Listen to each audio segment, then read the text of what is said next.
मुझी चपेरा का कलाप के इशारा मस्त जमादारा राशा दिल रुबा नन ब्या ब्या ब्या सोरे दा सबा नन ब्या ब्या ब्या। आपको पेशावर में आपकी जो रिहाइशगाह थी जहां आप रहती थी उसका पता याद है? मुझे बिल्कुल पता याद है। 3152 बख्शी स्ट्रीट, करीमपुरा। बस और क्या कहूँ, करीमपुरा। अच्छा। सारी हिंदू गलियां थी वहाँ पे। तो हमारी गली के शुरू में मैंने सुना है, मैंने देखा नहीं है, पृथ्वीराज कपूर जी के फादर रहते थे। लेकिन जब मैं पैदा और बड़ी हुई तो वो लोग वहाँ नहीं थे। और उसके बिल्कुल सामने गली थी पोलाराम की गली। तो जब पृथ्वीराज जी दिल्ली पेशावर आते थे तो मैं भी वहाँ खेलने जाती थी। तो हम बचपन से ही शमी कपूर, शशि तो बहुत छोटा था, उसको वहाँ के लोग कहते शीशी बुलाते थे। कहते थे ये हिंदू लोग क्या नाम रखते हैं, लड़के का नाम शीशी रखा हुआ है। और बहुत अच्छा था। लेकिन ये था कि मुझे 8 साल की उम्र में बुर्का पहनना पड़ा। हाँ, आपने बुर्का बात यह कि मेरे बाल थे ब्राउन। तो मैं बाहर गई तो एक मोची बाहर बैठता था गली के बाहर। तो वो कहने लगा, खान साहब को बोलो बुर्का पहना है, हमको अच्छा नहीं लगता तुम्हारे मुंह की तरफ देखना। तो बहुत जवान हो गया, हमें नहीं अच्छा लगता। मैं घर आई तो मैंने अपनी माँ से कहा, मेरी नानी को कहा मेरे को बुर्का बना दो। तो उन्होंने, हमारी धोबन आती थी, तो उसने कहा मेरी बेटी की शादी हुई है तो उसका बुर्का रह गया, उसको नया बुर्का सिलवा के दिया है उसके दहेज में, तो तुम ले लो। अब ठीक है, उसकी बेटी का था, पर बेटी तो लंबी थी, मैं तो 8 साल की थी। मैंने बुर्का डाला, जाली पता नहीं पीछे सर के पीछे रखी कि मुंह पे रखी, जाली वाली कुछ का पता ही नहीं है। और पहन के झटपट मटक के बाहर चली गई। और वहाँ एक दुकान में मट्टी के सिकोड़े, मट्टी की चीजें बनी, वो घड़े और जो कुछ कटोरे, वहाँ एकदम जाके मट्टी की चीजों के ऊपर गिर गई। कितनी चीजें तोड़ी पता नहीं। वो मालिक आया, उसने मेरा बुर्का हटाया, उसको तय करके मेरी बगल में दिया, कहा जा तेरा अल्लाह बेली हो, आधी दुकान तोड़ दी बेवकूफ तू। कैसा तेरी जूतों से मेरे को पता चल गया ये कोई बच्चा है, और तू माँ का बुर्का उठा के पहन के आ गई, मेरी दुकान तोड़ दी है।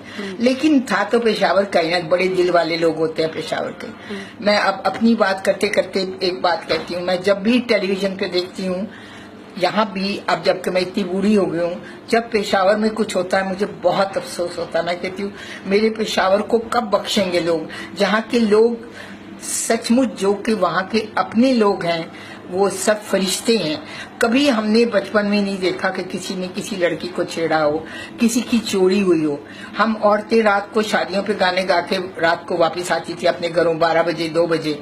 किसी ने ही रोका कि तेने गले में क्या डाला हुआ है। ये बेचारे लोग, गरीब लोग जमीन पे सोए होते थे अपनी छोटी छोटी टोकरियों में जिसमें वो फल वल बेचते थे। जो अभी यकीन है कि हिंदुस्तान और पाकिस्तान में सबसे अच्छे लोग पेशावर में रहते हैं।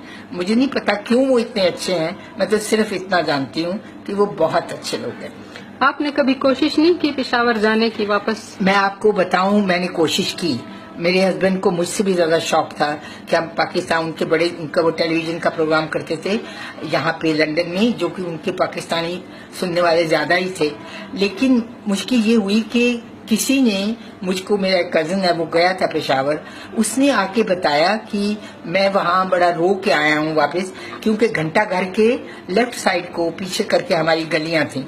और उसने कहा कि सारी गलियां गिरा दी गई हैं और वहाँ कपड़ों की मार्केट, सस्ते कपड़ों की मार्केट, वो छप्पर वाली मार्केट है। कहने लगा हमारी किसी का कोई घर नहीं है वहाँ। अब भी क्या बताऊं, हर रात मैं सोकर मैं पेशावर में होती हूँ। कुछ ना कुछ पता नहीं क्यों शायद सारे बूढ़े लोगों को अपना बचपन याद आता है। मुझे अब तक सब कुछ याद आता है। हमारा 7 छत का मकान था, ऊपर के 2 छत खुले थे, गर्मियों में जहाँ सोते थे। मैं 7वीं छत पे टांगे लटका के जमीन की तरफ बैठी रहती थी। हर कोई हमसाया मुझे कहता था खुदा के लिए हट जाओ, गिर जाओगे नीचे। लेकिन बच्चे बेवकूफ होते हैं, मैं तो खैर अभी वैसी हूँ, मैं डरती नहीं हूँ किसी चीज से। तो मैं शायद पेशावर के लोग ऐसे ही होते हैं। और सबसे बड़ी बात, शायद मैं अपने पेशावर के भाई बहनों को बता सकूं, उनको इससे सुकून मिले कि हम लोग हिंदू लोग जब पेशावर से भागे, उससे पहले या उसके बाद हमने कभी नहीं सुना किसी वहाँ के बाशिंदे ने हिंदुओं को मारा है। शायद पेशावर ही ऐसी जगह थी, उम्मीद करती हूँ और भी ऐसी जगह रही होंगी। चाहे उन्होंने कितना सुना कि हिंदू लोग मुसलमानों को इंडिया की तरफ मार रहे थे, लेकिन उन्होंने किसी ने हमें हाथ नहीं लगाया।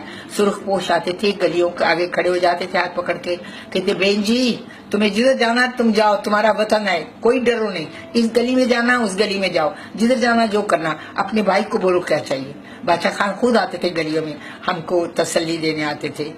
मेरे लिए वो जन्नत थी। मैं अमेरिका में भी रही हूँ 5-6 साल, और अब पिछले 50 साल से लंदन में रह रही हूँ, लेकिन अब भी मेरा पेशावर मेरी जन्नत है।